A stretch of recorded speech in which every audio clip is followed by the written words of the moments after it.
Payment Pulse, a podcast by Clearent by Xplor, a leading full-service payments provider. Welcome back to Payment Pulse, a podcast by Clearent by Xplor, where our goal is to humanize and simplify the complex world of payments. My name is Steve, and as always, I'm here with my co-host Max. Max, how are we doing today, and what exactly are we going to be talking about in today's episode? Yeah, all good, Steve.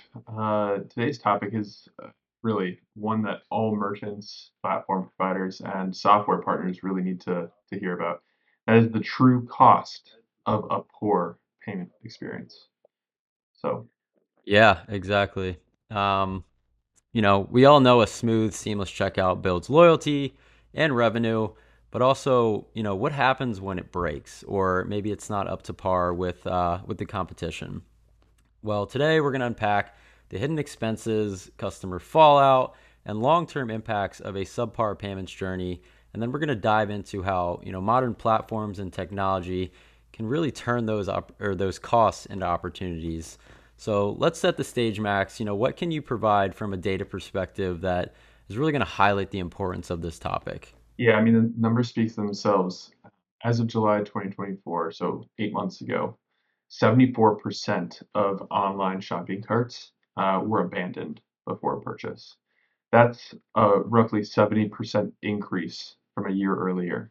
At the same time, in-store digital payment adoption in the US grew from 19% in 2019 to 28% in 2024, a 9% increase over 5 years. So when nearly three-quarters of potential online sales slip away, and and on the flip side, one third of in-store shoppers use digital payment methods. Any friction, whether it's online or offline, really costs a merchant or a payment provider dearly. So where does this all take us? Like, what's actually going wrong in a payment journey? Steve, do you want to kind of elaborate on how how this all happens? Like, what leads to um, some of this friction? Yeah, yeah. So, a poor payment experience often stems from legacy systems that struggle with today's diverse payment methods, leading to more transaction failures, delays, manual interventions. Each failed transaction or exemption triggers a customer service interaction, manual refunds, also, returning or returns on processing, all of which drive up operational overhead and slow down, that cash flow. So listeners, take a pause here and just think about your own personal experiences. What frustrates you most in a payments experience? Drop a comment if you're watching this on YouTube, or you can always go over to our social channels, which are always in the description below. And, let us know. I think that'd be great feedback for us to kind of just get some insights and, again, open up this conversation between you and us. So for me personally, just as an example, it's, really the lack of ease between completing a transaction or the lack of speed in completing that transaction. I've said it before and I'll say it again. The payment experience is critical overall for your customer and user experience. It's seems like it's not, but it's the last step. It's common thought that it's not, but it is that last step before someone commits to making a purchase.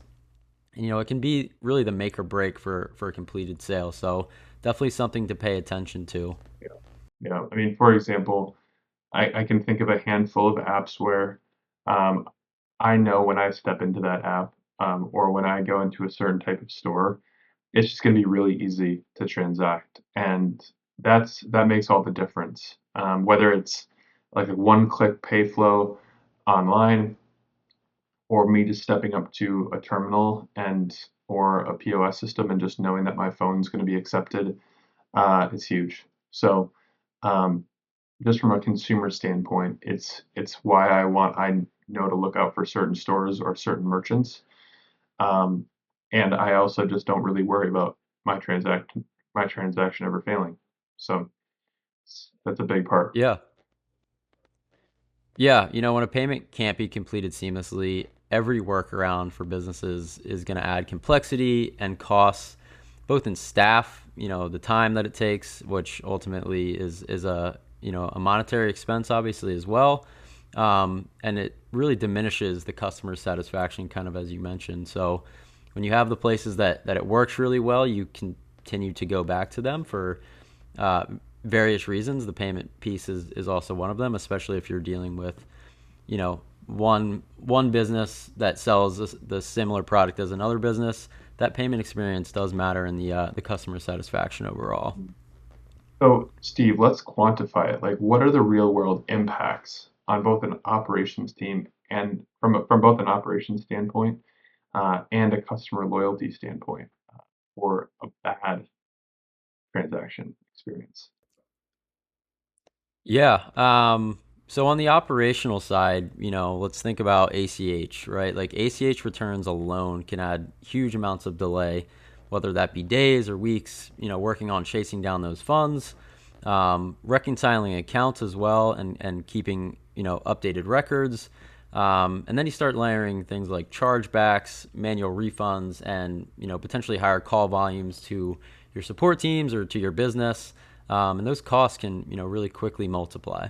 What about the consumer side? What about like what the actual consumer goes through? Tell me about that. Yeah, in this rapid world that we live in, and the expectation for fast transactions and really fast everything, consumers expect that, and so you know, the payments flow is effortless as that one-click payment checkout, kind of as you mentioned earlier. And when you're starting to fall short on that, even if it's a mobile wallet hiccup, you start to see abandoned carts, potentially people walking out of your in-store location as well, and that reduces repeat business and ultimately increases higher churn as well. And the industry data suggests that up to 20% of customers may never return after a bad payment experience. Mhm. And it's a lot of lifetime value lost for a customer.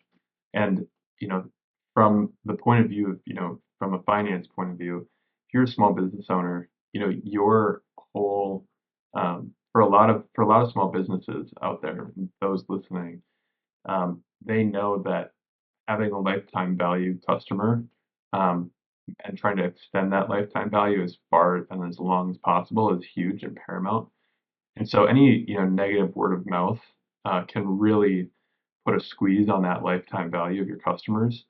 And if it's something as simple as just implementing payment technology that works and that is seamless, uh, it's well worth it. It seems the ROI is quite high.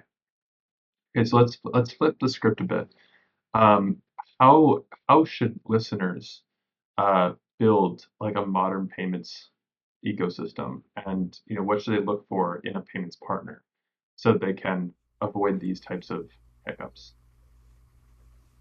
Yeah, I think first and foremost, it's reliability. A platform built for high availability and seamless failover ensures that payments go through whenever the customer is ready to buy, and that's a critical one. You want your solution to be up and running at all times, and not have the ability to miss a sale because your terminal stopped working or something with your website isn't allowing that transaction to go through. Yeah, yeah. And what role does convenience play, like if any? We talked about like how important it is that the system's reliable, but is convenience also part of that equation? Yeah, absolutely.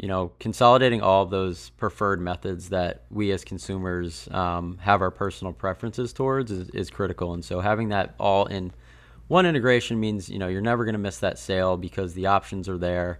And you can, accept, or you can accept payments based on the preference of the consumer.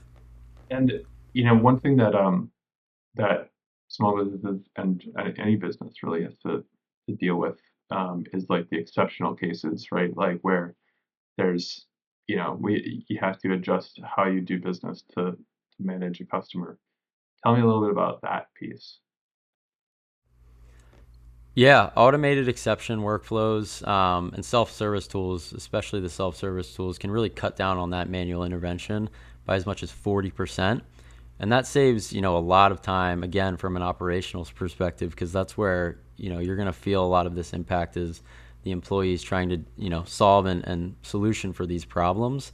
But having those automated flows in all capacities of your business, not just payments, but that's going to save on that headcount and operational expense, and really speeds up the resolution. Awesome. Awesome. So let's wrap up. What are a few must-haves for long-term success there, Steve? We covered a lot. We got really, got into the details. But like, kind of bring us back up to like the kind of core components that we have to keep in mind. Yeah, I think there's two major ones kind of grouped up together that come to mind, and it's stability and uptime. Again, we kind of mentioned that a little bit, but the payment system has to work. It has to work for you, be able to accept payment and ultimately collect money. It's really that simple. So stability, reliability, and uptime grouped all into one. You want that solution to work when it needs to work. And then we look at omni-channel optimization as well. And so that's, again, providing flexible mobile first flows that really meet the customers where they are.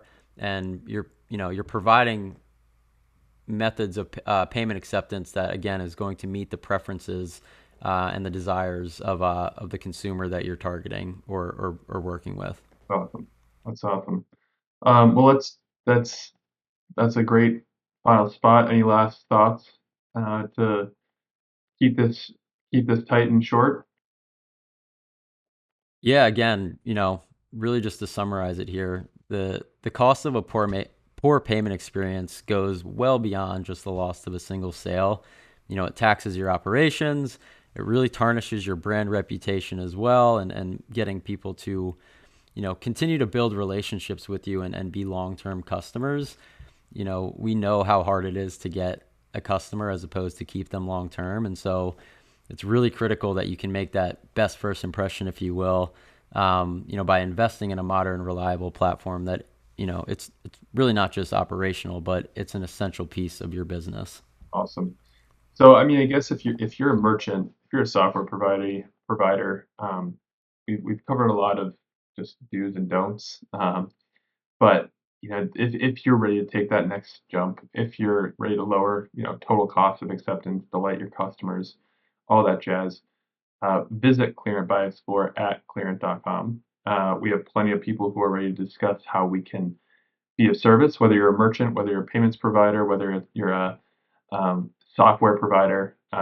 There are experts in our house that can uh, absolutely guide you towards the right solution. In the meantime, thanks for listening, tuning in. Steve, good one today. Good stuff. I certainly learned a lot, and catch you next time. Appreciate it, Max. Catch you next time. Thanks for listening to Payment Pulse. We'll see you next week.